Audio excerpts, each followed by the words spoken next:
الحمد لله رب العالمين والصلاة والسلام على سيد المرسلين وعلى آله وأصحابه أجمعين أما بعد فأعوذ بالله من الشيطان الرجيم بسم الله الرحمن الرحيم اهدنا الصراط المستقيم صراط الذين أنعمت عليهم غير المغضوب عليهم ولا الضالين آمين মার্কাজুল শেখুল ইসলাম আল মাদানী ঢাকা এই সুন্দর মাদ্রাসার সাপ্তাহিক পরিচালক প্রতিষ্ঠাতা পরিচালক আমাদের অত্যন্ত প্রিয় স্নেহভাজন হযরত মাওলানা আব্দুল আলিম সাহেবের দাওয়াতে আজকের অভিভাবকদের সুন্দর এই মজলিসে আমি শরীক হতে পেরে রব্বুল আলামিনের শুকরিয়া আদায় করি আলহামদুলিল্লাহ। কোনো একটি মাদ্রাসার ছাত্রদের কিংবা অভিভাবকদের কোনো একটি মজলিসে দাওয়াত পাওয়ার পর, আহ্বান পাওয়ার পর বা কোনো ডাক পাওয়ার পর আমার ভেতরে প্রথম যে অনুভূতিটি কাজ করে সেটা হচ্ছে উলামায়ে কেরামের সাজানো কোনো একটি বাগানে যাওয়ার তৌফিক আল্লাহ দিচ্ছে এবং ছাত্র আর ছাত্র অভিভাবকদের যে মন মানসিকতা থাকে সেরকম একটা পরিবেশে আমি এসে শরীক হতে পারা, আল্লাহ তাআলা আমাকে শরীক হওয়ার তৌফিক দান করা, এটা আমার কাছে একটা খুশকিসমতির বিষয় মনে হয় এবং মনে হয় যে সময়ে সময়ে আমাদের হৃদয়ে, আমাদের মানসিকতায়, আমাদের মনস্তত্ত্ব যে একটা চার্জ হওয়া দরকার, বাড়তি কিছুটা শক্তি বৃদ্ধির আয়োজন দরকার। এ ধরনের পরিবেশ থেকে আমরা সেটা সংগ্রহের সুযোগ পাই। আমি মার্কাজুল শেখুল ইসলাম আল মাদানী ঢাকা এর প্রধান মুরব্বী মাওলানা আব্দুল আলিম সাহেবের শ্বশুর সাহেব যিনি হযরত মাওলানা মুফতি আব্দুর রাজ্জাক সাহেব দামাত বারাকাতুহু, তাকে মাওলানা আব্দুল আলিম সাহেবকে, এই মাদ্রাসার আসাতিজায়ে কেরামকে এবং ব্যবস্থাপনার সকলকে মোবারকবাদ জানাই, অভিভাবক বৃন্দকে মোবারকবাদ জানিয়ে অল্প সময়ে কয়েকটি কথা বলে আমি বিদায় নেওয়ার চেষ্টা করি। ছোট্ট দুইটি সংশোধনী। এক নম্বর, এক হচ্ছে মাওলানা আব্দুল আলিম সাহেব বলেছেন আজকের প্রধান মেহমান, এটা তথ্য বা ভাবের দিক থেকে ঠিক না এই জন্যে, মানে ওনার আবেগ ঠিক আছে, প্রধান যদি গুরুত্বের অর্থে হয় তাহলে ঠিক আছে, মানে কিন্তু প্রধান আসলে আমার চেয়ে সিনিয়র মানুষ, আমাদের হযরত মাওলানা লেখক মুহাদ্দিস মাওলানা জয়নুল আবেদিন সাহেব, আমাদের চেয়ে আরো সিনিয়র মানুষ হযরত মাওলানা আব্দুল সালাম সাহেব, আসলে ওনারাই প্রধান। আমি তাদের সঙ্গে আজকের মেহমানদের একজন এটুকু বলা যায়, উনি আমার প্রতি দোয়া বশত, ভালোবাসা বশত বলেছেন, এই জন্যে তার আবেগকেও আমি শ্রদ্ধা জানাই, আবার আমার দিক থেকে আমার কথাটাও আমি এখানে পেশ করলাম। দুই নম্বর দিক হচ্ছে আসলে অভিভাবকদেরকে নসিহত করা। নসিহত শব্দের বাংলা অর্থটা একটা স্তর নির্ধারণ করে দেয়, যদিও আরবি অর্থটা খুব ব্যাপক। খুব সমবয়সী মানুষও একজন আরেকজনকে নসিহত করতে পারে, অনেক বড় একজন মানুষকেও একজন জুনিয়র মানুষ নসিহত করতে পারে, কিন্তু বাংলায় নসিহত একটা স্তর নির্ধারণ করে দেয় অনেক সময় প্রচলিত অর্থে। তো আসলে নসিহত না, চলুন আমরা একটু মুজাকারা করি। আমিও তো, আমার ছেলেও তো মাদ্রাসায় পড়ে, ওই হিসাবে আমিও একজন মাদ্রাসার ছাত্রের অভিভাবক। আমরা যারা অভিভাবক রয়েছি এখানে, মাদ্রাসার যারা উস্তাদ তারাও অভিভাবক। আমরা ঘরে আমাদের সন্তানদের জন্য কি ধরনের চিন্তা লালন করব, মনোভঙ্গি, কর্মসূচি লালন করব, এরকম কয়েকটি বিষয় নিয়ে একটু আলোচনা করি, মত বিনিময় করি ইনশাআল্লাহ। আমি সেই হিসাবে কয়েকটি কথা পেশ করার চেষ্টা করছি।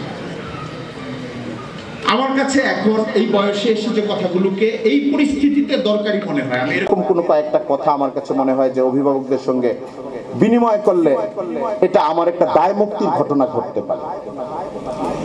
এক নম্বর বিষয় যেটা আমি বলবো, এটা মাদ্রাসার আসাতিজায়ে কেরাম বারবার ছাত্রের অভিভাবকদেরকে বলেন। এখানে উলামায়ে কেরাম অভিভাবকও প্রচুর আছেন, মাওলানা আব্দুল আলিম সাহেব বলেছেন, অনেকে আছেন তাবলীগ জামাতের সঙ্গে যুক্ত, অনেকে সাধারণ দিনদার, আবার এমন মানুষও আছেন যে ব্যক্তিগত জীবনে এখনো দিনদারি আসেনি, কিন্তু ছেলেটাকে মাদ্রাসায় দিয়েছেন। যেই ছেলে হেফজ পড়তে এসেছে, যেই ছেলে তলেবে ইলম, ইলমে দ্বীন শেখার জন্য কোনো মাদ্রাসায় ভর্তি হয়েছে, আমি তো চোখ বন্ধ করে বলতে পারি, আপনিও বলতে পারেন যে সেই পিতা এবং মাতা নিঃসন্দেহে এই জগতের সৌভাগ্যবানদের একজন ইনশাআল্লাহ। তার সবচেয়ে কলিজার টুকরাটাকে সে জান্নাতের পথে সফর শুরু করিয়ে দেওয়ার জন্য ইলমের একটা বাগানে তিনি ভর্তি করিয়ে দিয়েছেন। ওই সৌভাগ্যবান বাবা জগতের হাজার হাজার বাবার চেয়ে সৌভাগ্যবান। এই সৌভাগ্যের জন্য শুকরিয়া আদায় করা দরকার আল্লাহর কাছে, এবং এই অনুভূতিটা আমার ভেতরে থাকা দরকার। আমি যেন এই ইনফেরিয়রিটি কমপ্লেক্স, এই হীনম্মন্যতায় না ভুগি যে আমার পরিবার, বৃহত্তম পরিবার, আমার চাচাতো ভাই, খালাতো ভাই, মামাতো ভাই, আমার প্রতিবেশীদের সন্তানেরা বড় বড় কলেজ ইউনিভার্সিটিতে পড়ছে, আমার ছেলেটা যে মাদ্রাসায় দিয়েছি ও হেফজ শেষ করছে, আরো 2 বছর ব্যয় হয়েছে, এখন কিতাবখানায় পড়ছে। জগতের যে প্রভাব, যে জৌলুস, যে চমক, যে দাপট, আমার ছেলের জায়গাটা কোথায় হবে? আমি কি ভুল করলাম আমার ছেলেটাকে এখানে দিয়ে? এই যে মনের একটা দ্বন্দ্ব, একটা দ্বিধা, একটা সংকোচ, পরাজিত একটা অনুভূতি আমার ভেতরে কাজ করতে পারে কখনো কখনো চারদিকের দৃশ্যের কারণে। আমি একজন অভিভাবক হিসাবে আমি নিজেকেও বলছি, সকল অভিভাবককে বলছি, প্রথমেই শুকরিয়া আদায়ের প্রথম অনুভূতি হবে এই জায়গায় একটা ধাক্কা দেওয়া, যে আল্লাহ তাআলা এই সমাজের লাখো পিতাকে তার সন্তানের মুখে কোরআন শরীফের তেলাওয়াত তুলে দেওয়ার যোগ্যতা অথবা হৃদয়ের ভেতরে অনুভূতি দেন নাই, আমাকে দিয়েছেন। আমার ছেলেটা সুন্দর করে এখন কোরআন শরীফ তেলাওয়াত করতে পারে, কিছু হেফজ করতে পেরেছে, আমার ছেলেটা মাদ্রাসায় পড়ে, বড় আলেম হবে ইনশাআল্লাহ। এই জন্য নিজের ভেতরে আগে একটা চাঙ্গা অনুভূতি নিয়ে আসা, শুকরিয়া আদায় করা, প্রতিদিন নিজের শুকরিয়া আদায় করে নিজে দোয়া করা নিজের জন্য এবং আমার নিজের সন্তানের জন্য। এই কাজটাকে আমার কাছে মনে হয়েছে যে আমার সন্তানের ভবিষ্যৎ সুন্দর হওয়ার জন্য, এবং আমি যে লক্ষ্য নিয়ে আমার ছেলেটাকে মাদ্রাসায় দিয়েছি, আমার মেয়েটাকে মাদ্রাসায় দিয়েছি, আমার ছেলেটাকে হাফেজ বানাচ্ছি, আমার ছেলেটাকে আলেম বানানোর জন্য চেষ্টা করছি। এই বানানো কথাটা বলি আসলে নিয়তের অর্থে, না হলে কোনো বাবার, কোনো মায়ের তার ছেলেকে হাফেজ বানানোর ক্ষমতা আসলে নাই। বানানো যে অর্থে আমরা বলি বাংলায়, অনেকে বলে, এটা শখ করেই বলে, আসলে নিয়তের অর্থে বলে যে আমার ছেলেকে আমি হাফেজ বানাবো, আমার ছেলেকে আমি আলেম বানাবো। আল্লাহ, এই কথা আগে শুনলে আমার ধাক্কা লাগতো না, এখন যখন শুনি আমার ভিতরে একটা ধাক্কা লেগে যায়। কেন? যে উনি নিয়তের অর্থেই কথাটা বলেছেন, এটা বুঝি, তারপরেও এটা বুঝি পৃথিবীর লাখো বাবার এই ক্ষমতা নাই আসলে তার ছেলেকে হাফেজ বানাবে। যদি ছেলে হাফেজ না হয়, যদি আল্লাহর পক্ষ থেকে মঞ্জুর না হয়, এটা বাবার হাতে না। 10 লাখ টাকা খরচ করলেও সম্ভব না, পৃথিবীর সেরা মাদ্রাসায় দিলেও সম্ভব না। কোন বাবা যে মনে করবে আমার ছেলেকে আমি আলেম বানাবো, এটা নিয়তের অর্থে ঠিক আছে যে আমি আলেম বানানোর নিয়ত করলাম, কিন্তু আমি আলেম বানাবই, খরচ করব, 10 জন উস্তাদ রেখে দেব। আমি বাংলাদেশের একজন অন্যতম শিল্পপতি, আমি যদি লিখে দেই যে এই চ্যালেঞ্জের মতো করে গ্রহণ করার ক্ষমতা কোনো বাবার নাই, আমার মনে হয় আমার এই লেখাটাকে প্রত্যাহার করে নেওয়ার কোনো সময় আসবে না ইনশাআল্লাহ। এই জন্য আমি এটাকে আল্লাহর পক্ষ থেকে নেয়ামত মনে করব যে আমরা যে আমাদের বাচ্চাটা যে মাদ্রাসায় পড়ছে, আমাদের বাচ্চাটা যে হেফজ শেষ করছে, আমার বাচ্চাটা যে কিতাব বিভাগে পড়া শুরু করেছে, এখন আমার সামনে কত চমৎকার করে আরবি শব্দগুলো বলে, আমি প্রতি মুহূর্তে শুকরিয়া আদায় করতে থাকবো, শুকরিয়া আদায় করতে থাকবো। আমার জন্য দোয়া করব, ওর মাকেও বুঝাবো আমি, দেখো তোমার বাচ্চাটা কিন্তু এটা শিখছে, তোমার বাচ্চা কিন্তু এটা শিখছে, আর ওই বাচ্চার জন্যও দোয়া করবো। এটা 1 নম্বর প্রস্তাব, মুজাকারা, আমার ভাইদের সঙ্গে আমার মত বিনিময়, একজন সন্তানের পিতা হিসাবে যে সন্তান মাদ্রাসায় পড়ছে। 2 নম্বর কথা হলো, এটা এই যুগে একটু বেশি হয়, আগেও হতো, লাউমাতা লাএম, অপপ্রচার, সমাজে প্রযুক্তির ব্যবহার, সমাজে তুলনার ব্যবহার, সমাজে আধুনিকতার চর্চা, অর্থনীতির চর্চা, ক্যারিয়ারের চর্চা অনেক বেশি বেড়েছে। মানুষ একদিনের সময় নষ্ট করতে চায় না, 1 বছরের সময় নষ্ট করতে চায় না, মানুষের ভেতরে এই মনোভঙ্গি চলে এসেছে। ছেলেও, আমার ছেলেটা, যেই ছেলেটা এই নবীনবাগ মার্কাজুল শাইখুল ইসলামে পড়ে, তাদের বিরাট একটা অংশ ঢাকা শহরে থাকে, অথবা ঢাকার বাইরের বিভিন্ন জেলা শহরে থাকে, অথবা গ্রামে থাকে, আসা যাওয়া করে। জগৎ এখন ছোট সবার, অথবা বড়, আমি 2 অর্থেই বলছি এটাকে। মানুষের সঙ্গে মানুষের দেখা হয়। আমার এই বাচ্চাটার হৃদয়ের ভেতরে কখনো যেন কোনো হীনমন্যতা না ঢুকে মাদ্রাসায় পড়ার কারণে, সে যেন তার খালাতো ভাইদের সঙ্গে গল্প করলে তার ভেতরে ওইটা প্রভাবিত না করে, তুই মাদ্রাসায় পড়ে কি করবি, তারপরে কি হবে। আমার ছেলেটা যেন ভবিষ্যৎ নিয়ে, তার লেখাপড়া নিয়ে, তার দ্বীনি ইলমের অর্জন নিয়ে তার ভেতরে একটা দ্বিধা, একটা দ্বন্দ্ব, ভবিষ্যৎ নিয়ে একটা শঙ্কা, একটা হতাশা, একটা কালো ছায়া, এটা যেন ভর করতে না পারে, সব সময় তার সঙ্গে আমার গল্প হবে। উস্তাদরা তো মাদ্রাসায় খেদমত করেনি, তারা তো বলবেনই সব সময়। এই সমস্যাগুলো তৈরিই হয় ঘরে, পাশের বাসায় গেলে তৈরি হয়, বা পারিবারিক বন্ধুদের সঙ্গে তৈরি হয়, যেখানে তার খালাতো ভাইয়েরা, চাচাতো ভাইয়েরা, প্রতিবেশীরা কলেজ ইউনিভার্সিটিতে ভালো ভালো নাম্বার নিয়ে পড়ে, সেখানে আমার ছেলেটার ভেতরে যেন মনটা গুটায় আসার কোনো অনুভূতি না হয়। মাদ্রাসায় পড়ার জন্য তার এই কিতাব লাগবে, আমি কিতাব কিনে দেবো, আমার যদি সামর্থ্য যতটুকু থাকে। মাদ্রাসায় পড়ার জন্য দেশ বিদেশে ভবিষ্যতে পড়বে, ওই গল্পগুলো আমি তার সঙ্গে করব। গত 100 বছরের, 50 বছরের সেরা আলেমদের গল্প তার কাছে করব। উনি এইভাবে পড়েছেন, উনি এইভাবে পড়েছেন, দুনিয়াতে তার এই সম্মান, আলহামদুলিল্লাহ তার জানাজায় এমন মানুষ হয়েছে, এই মানুষের হয়তো অর্থ কম ছিল, কিন্তু সারা মানে তাকে দুনিয়াবি ইজ্জত সম্মানের অনেক কথাও আমরা বলবো এই জন্য যে সে তো বাচ্চা। তার ভেতরে সাহাবায়ে কেরামের যুগ থেকে নিয়ে এই পর্যন্ত একজন বড় মুহাদ্দিসের পেছনে, বড় ইমামের পেছনে, বড় বুজুর্গের পেছনে সারা পৃথিবী কিভাবে ভেঙে ভেঙে পড়েছে, গল্পগুলো আমি বারবার শোনাবো, যেন তার বুকের ভেতরে একটা আকাশ তৈরি হতে থাকে ইলমে দ্বীনের জন্য। আমি তো মাদ্রাসায় দিলাম, সব জিম্মাদারি উস্তাদদেরকে দিলাম যে তাকে পড়াবেও, তার মনও তৈরি করবে, তার মাথাও তৈরি করবে, তার ভেতরে ইলমে দ্বীনের জন্য দরদও তৈরি করবে। কিন্তু বাসায় আসলে এই ছেলেটার ভেতরে নানা রকমের চিন্তা, দুশ্চিন্তা, কুচিন্তা, তুলনার চিন্তা, অথবা দুনিয়ার অন্য জিনিসের প্রতি একটা পার্থিব টান, এটা এতটা বেশি যদি হয়ে যায় যে তার মাদ্রাসায় পড়তে আর ভালো লাগতে থাকে না, মনের ভেতরে ভয় ঢুকে যায়, ভীতি ঢুকে যায়, অথবা এক ধরনের হতাশা ভর করতে থাকে, তাহলে মাঝামাঝি সময়ে এসে তার মনোযোগটা কমে যাবে। হয়তো আপনার দিকে, পিতার দিকে তাকিয়ে, মায়ের দিকে তাকিয়ে সে মাদ্রাসাটা ছাড়বে না, যদি ছেলে ভদ্র হয়, একটু নরম হয়, লাজুক হয়, কিন্তু তার মনের মধ্যে একটা কালো ছায়া চলে আসবে যে এটার তো শেষ নাই, আমি এই লেখাপড়া করে পরে কি করব, তারপরে কি করবে। আমি খুব বিনয়ের সঙ্গে বলি, আলহামদুলিল্লাহ এখন উলামায়ে কেরাম ছেলেদেরকে যোগ্য, সামাজিকভাবেও যোগ্য করার জন্য ভাষার বিভিন্ন বিষয়ের উপরে চর্চা করানো, এটার জন্য এখন সুযোগ দিচ্ছেন, মেহনত করছেন। এই মাদ্রাসাতেও এই সুযোগ আছে, আমি যতটুকু জানি। বাংলাদেশের বড় বড় মাদ্রাসাগুলোতে এখন এই সুযোগ বাড়ানো হয়েছে। দাওরা পাশ করার পরে একটা ছেলে আরো কিভাবে অধিকতর যোগ্য হবে, যেই যোগ্যতা তার ইলমি যোগ্যতাকে এবং সামাজিক যোগ্যতাকে অনেক বেশি কার্যকর করবে, এটার জন্য এখন অনেক প্রতিষ্ঠান খুলে আছে। ওই জায়গাগুলোতে আপনি চাইলে আপনার সন্তানকে নিয়ে ইনশাল্লাহ লম্বা ড্রাইভ দিতে পারবেন। আজকে থেকে 20 বছর আগে যেটা বাংলাদেশে সম্ভব ছিল না, এখন এই ধরনের ব্যবস্থাপনা তৈরি হয়েছে।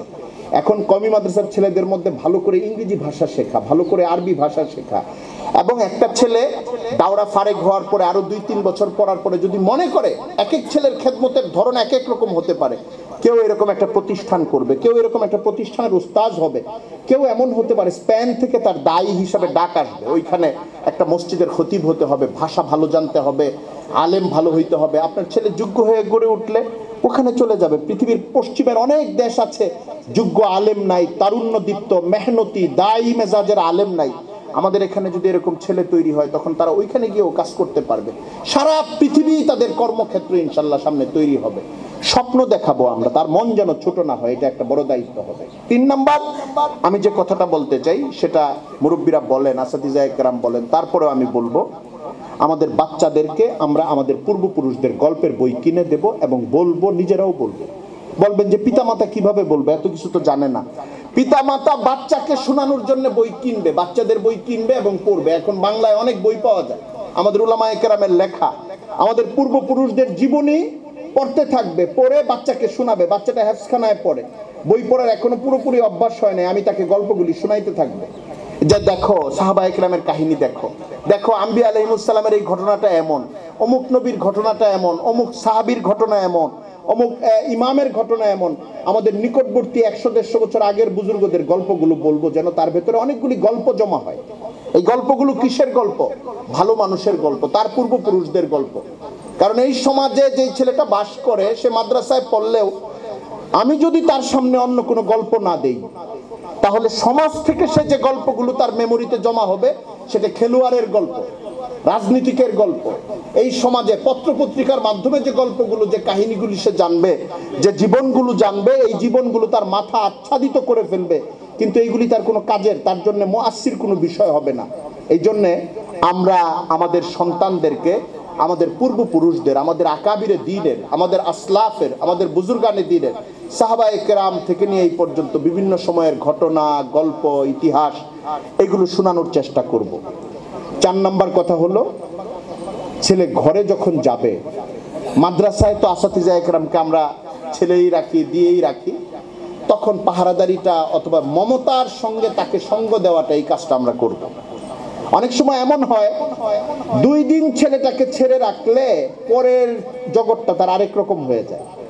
পিতামাতার মনে তো ছেলে ছোট, ছেলের বয়স তো 14 বছর, 15 বছর, 16 বছর, 17 বছর। মায়ের মন আর বাবার মনের কাছে ওই বাচ্চাটার বয়স এখনো 4-5 বছর, 6-7 বছরের বাচ্চার মতোই তাকে দেখছে। ছেলে কিন্তু এখন প্রাপ্তবয়স্ক, সরান। তার ভেতরে এটাকে বলা হয় বয়সন্ধির যে কিছু উত্থান পতন, এটা শুরু হয়ে গেছে। তার বন্ধুদের মধ্যে দুষ্ট বন্ধু আছে। কল্পনা করুন আপনি, ছেলেটা মাদ্রাসা থেকে ছুটিতে বাসায় গিয়েছে, আড্ডা মারতে মহল্লার এমন কিছু জায়গায় সে ঘুরে ঘুরে আসছে যেটা আমি জানি না। আমি মনে করলাম এটা হইতেই পারে, বন্ধুদের সঙ্গে আজকে একটা দিন কাটাক না সে। আমরা খেয়াল রাখবো, ছেলেকে জেলখানাতেও যেরকম বন্দি করব না, কিন্তু তার বন্ধু কারা, আসলে সে কতটা উন্মুক্ত হচ্ছে, তার গল্পের বিষয়বস্তু কি হতে পারে, কতটা খারাপ দিকে যেতে পারে, ভালো জায়গায় তাকে কিভাবে রাখা যেতে পারে, এই চিন্তাগুলো যদি ঘরে আমি না করি, মাদ্রাসা থেকে 3 দিনের ছুটিতে পরীক্ষার পরে বাড়িতে গেল, ছুটির পরে যখন আবার সে এখানে আসবে, এখানেও তার মন খারাপ হবে, পরের জীবনটাতেও মন খারাপ হবে। আপনি এটার রহস্য বুঝবেন না। উস্তাদদেরকে এসে বলবেন ছেলে এমন করে কেন, এখন তো লেখাপড়া ভালো করে না। উস্তাদ আপনাদেরকে জিজ্ঞাসা করবেন আপনার ছেলে তো ভালো করে লেখাপড়া করে না। ওই যে বাসায় গিয়েছিল সে 3 দিনের জন্য, 5 দিনের জন্য, আমি যথাযথভাবে আমার এই টিনেজার 14 বছর, 13 বছর, 15 বছরের ছেলেটাকে যেভাবে খেয়াল করা দরকার আমি এইভাবে খেয়াল করি নাই। আসলে আমি অনুরোধ করব, আমার ছেলেকে সুন্দর একটা বাগানে দিয়েছি, যেন তার মনটা পবিত্র থাকে, সুন্দর থাকে, ইলমে দ্বীনের অনুকূল থাকে, গুনাহ থেকে মুক্ত থাকে, এবং তরবিয়তের মধ্য দিয়েই সে বেড়ে ওঠে। এই চেষ্টাটা উস্তাদরা যেরকম করবেন আমি বাসাতেও করব। 5 নম্বর যে কথা, এটা বলে আমি বিদায় নিব, যারা আলেম নন গার্জিয়ানদের মধ্যে, তাদেরকে বলবো যে তারা নিজেরাও সন্তানকে মাদ্রাসায় দিয়েছেন হিসাবে ইলমে দ্বীনের সঙ্গে এখন ছোট্ট ছোট্ট করে সম্পর্ক গড়ে তুলবেন ইনশাআল্লাহ।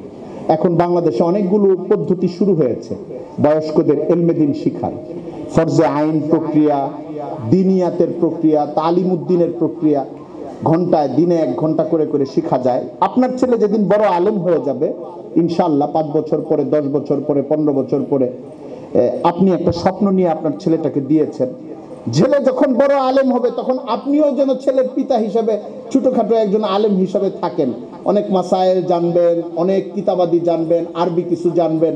এরকম একটা হাল চলে আসলে পারিবারিকভাবেই একটা দ্বীনি ফেজা কায়েম হয়ে যাবে।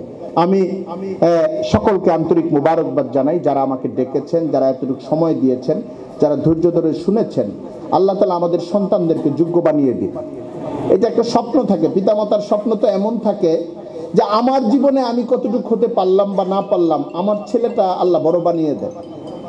যারা দ্বীনের লাইনে তারাও এই স্বপ্নটা দেখে, যারা দুনিয়ার লাইনে তারাও এই স্বপ্নটা দেখে যে আমার ছেলে আমার চেয়ে বড় হোক, আমার ছেলে আমার চেয়ে বড় হোক।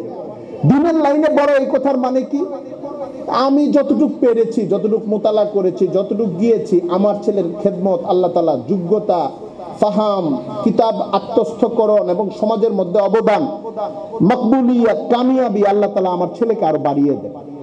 কোন পিতা এমন নাই যে উনি এই দোয়া করবে যে যাই বড় হোক আমার চেয়ে যেন 1 ইঞ্চি কম থাকে, এরকম পিতা নাই দুনিয়াতে। আসলে যদি থাকে তাহলে কোনো কারণে, কোনো অ্যাক্সিডেন্টের কারণে ওনার চিন্তাটা হয়তো এরকম। সমস্ত পিতা মাতার চিন্তা হলো আমাকে সে ছাড়িয়ে যাক। আমি একজন ইংরেজি শিক্ষিত প্রফেসর, তাবলিগি মুরব্বির কথা জানতাম, যিনি মারা গেছেন কিছুদিন আগে। তার ছেলে হাফেজ হওয়ার পরে যখন আলেম হয়েছে, আলেম হতে যাচ্ছে, আমাকে বলতেছে যে আমার ছেলেকে তো আমি এখন আপনি ডাকি, মৌলানা আপনি এদিকে আসেন, বাবা তাবলিগি প্রফেসর। তার ছেলেকে আমি বললাম যে এটা কিরকম, পারিবারিক পরিবেশে একটা ঝামেলা হয়ে যায় না? কই না, আমার ঝামেলা হয় না, সবসময় পারি না। আমি যখন ডাকি তখন আমার কাছে একটা শুকরিয়ার এহসাস থাকে। কি থাকে, যে আল্লাহ তাআলা তো আমার ছেলের শুধু আমার ছেলে বানান নাই, এখন তো আলেম বানায় দিছে। আমার ঘরে তো একজন আলেমকে পাচ্ছি, ওর মাকেও বলে দেই যে তোমার ছেলেটা তো এখন আলেম। ঘরের মধ্যে দস্তরখানে বসার সময় মৌলানা আসেন, বসেন আমাদের সাথে। বাবা বলতেছে শুনতে কেমন লাগে বলেন তো দেখি। তো এইটা যদি কেউ মোহাব্বতের সঙ্গে বলে, আল্লাহর কাছে শুকরিয়া আদায়ের জন্য বলে, এটা ছেলের পাওনা না। আবার যেন ছেলের মধ্যে মরজ পয়দা না হয় যে হ্যাঁ বাপের সামনে তো এখন মৌলানা হয়ে গেছি। তো এই জন্য ছেলেরও এটা শুকরিয়া আদায় করতে হবে, বুঝতে হবে আমার আব্বা, আমার আম্মা হৃদয়ে ভরা ভালোবাসা নিয়ে, স্নেহ নিয়ে, মহাব্বত নিয়ে, চোখে পানি নিয়ে, হৃদয়ে কান্না নিয়ে আমাকে সবার সামনে আপনি বলতেছেন, মৌলানা বলতেছেন, আমাকে এটা লাজ রাখতে হবে, আমার এটা সম্মান রাখতে হবে, এটার কদর আমাকে দিতে হবে। আর পিতামাতাদের মনের মধ্যে এটা থাকতে হবে যে আল্লাহ তাআলা যাওয়ার পিছনে আমার অর্থ খরচ করাচ্ছেন, আমার ছেলেটাকে তো আগে মাদ্রাসায় দেওয়াইছেন, তারপরে এখন যে তার পেছনে টাকা দিতে পারছি এটা আমার সৌভাগ্য। আমার উপার্জনের টাকা তো বাজে জায়গায়ও খরচ হইতে পারতো, আমার উপার্জনের টাকা অন্য জায়গাতেও যেতে পারতো। আমি যে সপ্তাহে একদিন তার খোঁজ নেই, ছেলেটা বাসায় আসে, আমার সামর্থ্য অনুযায়ী আমি তাকে যতটুকু দিতে পারছি। আল্লাহ তাআলা যে আমাদের পরিবারের মধ্যে এরকম একটা ছেলে দিয়ে দিছে, যে ছেলেটা হেফজ পড়ছে, যে ছেলেটা কিতাব পড়ছে, এই ছেলেটা আলেম হচ্ছে। আজ থেকে 50 বছর 60 বছর আগে বাংলাদেশের অনেক গ্রামের বাড়িতে লজিং রাখা হইতো আলেম সাহেবদেরকে। ওই পরিবারে কেউ মাদ্রাসায় পড়ার যোগ্য ছিল না, ওই মাদ্রাসায় যিনি পড়তো হুজুর সাহেব ওই বাড়িতে খাইতো, এতেই পরিবারের মানুষ খুশি থাকতো। আর আমরা তো আলহামদুলিল্লাহ আজকের যারা অভিভাবক, আমরা ঘরের মধ্যে হাফেজ আলেম পেয়ে গেছি, এই জন্য ছেলেকেও আমরা ওইভাবে কদর করব, তার ভেতরে অনুভূতিটাকে জাগ্রত করব, আমাদের স্বপ্নের গল্পটাও তার সঙ্গে বিনিময় করব। বাবা, তোমাকে নিয়ে আমরা অনেক স্বপ্ন দেখি, তুমি ইলমে দিন শিখবা, তুমি এইরকম বয়ান করবা, তুমি এইরকম দর্শ করবা, তুমি এইরকম দাওয়াত দিবা, আল্লাহ তাআলা তোমার যোগ্যতা বাড়ায় দিবেন ইনশাআল্লাহ। এই যে এই জীবনীটা পড়তো দেখি, এইটা একটু এই বইটা পড়তো দেখি, তার ভেতরে স্বপ্নটাকে বাড়াইতে থাকা, তার সামনে আকাশটাকে দেখাইতে থাকা, তাহলে ইনশাআল্লাহ উস্তাদরা এখানে যে খেদমতগুলো করেন আর ঘরে যদি আমাদের এই মনোযোগ থাকে এবং মাদ্রাসার সঙ্গে আমাদের একটা সহযোগিতা থাকে সব সময়, তার পেছনে যারা খাটছেন যেসব আসাতিজায়ে কেরাম, তাদেরকেও সম্মানের চোখে দেখা, খুব আদবের চোখে দেখা, খুব এহতেরামের চোখে দেখা, তাদেরকে মহসিন মনে করা। আরবি মহসিন শব্দের অর্থ হলো যে আমার প্রতি অনুগ্রহকারী। আমার বাচ্চাটাকে উনি হেফজ পড়াচ্ছেন, আমার ছেলেটাকে উনি মৌলানা বানাচ্ছেন, লেখাপড়া করাচ্ছেন, আমার ছেলের উপরে তার এহসান, মানে আমার উপরে তার এহসান, আমার উপরে তার অনুগ্রহ। উস্তাদের সঙ্গে দেখা হবে, তার সঙ্গে ওই ইকরামের সঙ্গে আমি কথা বলবো, আমার আদব, আমার তামিজ, আমার আচরণ, আমি ডিসি সাহেবের সঙ্গে যে আচরণ করি, মন্ত্রী সাহেবের সঙ্গে আমার যে হাসি মুখ, বিনয় বিনয়, বিগলিত বিগলিত ভাব, ওয়াল্লাহ আমার ছেলের যিনি উস্তাদ, তার সামনে আমার ভাব তার চেয়েও বিনয়ী হওয়া উচিত। আমরা এটা খেয়াল রাখবো, পরামর্শ দিব, সামনে আসবো, কারণ আমার ছেলেটা মানুষ হচ্ছে ওনাদের এহসানের দ্বারা। আল্লাহ তাআলা আমাদেরকে দ্বীনি ইলমের সঙ্গে জড়ায় রাখুন। আল্লাহ তাআলা এই মাদ্রাসায় যারা কাজ করছেন, খেদমত করছেন, তাদেরকে তারাক্কি দান করেন, তাদের হাজাত পুরা করে দেন, মাদ্রাসার সকল হাজাত পুরা করে দেন। মাওলানা আব্দুল আলিম সাহেব শুরুতে যে প্রসঙ্গটা বলেছেন, আজকে এটা বলি। প্রথম 3 বছর আগে, যখন 4 বছর আগে এসেছি, তখন এই কতটুকু কোন দিকে কি ছিল এটাও ভালো করে মনে নাই আমার। যদি এই এই এই জায়গাটায় ফ্লোরে থাকি, এই দিকে মনে হয় হাম্মামের মতো কিছু ইন্তজাম ছিল তখন তাৎক্ষণিক, আমরা ওইখানে বসে কথা বলেছিলাম। তখন আমার কাছে এটা একটা কঠিন জিনিস মনে হয়েছে যে এই মাদ্রাসাটা এই গ্রামের মধ্যে কত দূর যেতে পারবে, কতজন মানুষ দূর থেকে আসবে। কিন্তু মনের আরেকটা অংশে এটাও মনে হয়েছে যে তাদের যদি ইখলাস থাকে, মেহনত থাকে, কষ্ট থাকে, এই গ্রামের মধ্যে, তখন আমি পুকুরগুলো দেখেছি, আরেকটু গ্রাম গ্রাম ভাব প্রবল ছিল যে এখানেও একটা বড় বাগান জমে উঠবে। আমি 4 বছর পরে সম্ভবত এসে আমি তাই দেখলাম, যেটা আমি কল্পনা করি নাই, যেটা আমি ধারণা করি নাই। ইনশাআল্লাহ আপনারা যদি দোয়া করেন, আল্লাহ তাআলার ফজল ও করম শামিলে হাল হয়, এই মাদ্রাসা আরো সুন্দর, আরো নিজস্ব ভবন, নিজস্ব জায়গা, কাজের, ছাত্রদের পেছনে তাদের মেহনতের যে স্তর, মাত্রা, ছাত্রদের যোগ্যতা অর্জনের মাত্রা, এটাও ইনশাআল্লাহ বাড়বে। আমি তাদের উন্নতির জন্য, উত্তরোত্তর তারাক্কির জন্য তাদের জন্য দোয়া করি, সকল ছাত্র এবং অভিভাবকদের জন্য দোয়া করি, আমার জন্য দোয়া চাই। ওয়া আখিরু দাওয়ানা আনিল হামদুলিল্লাহি রাব্বিল আলামিন ওয়া মা আলাইনা ইল্লাল বালাগ।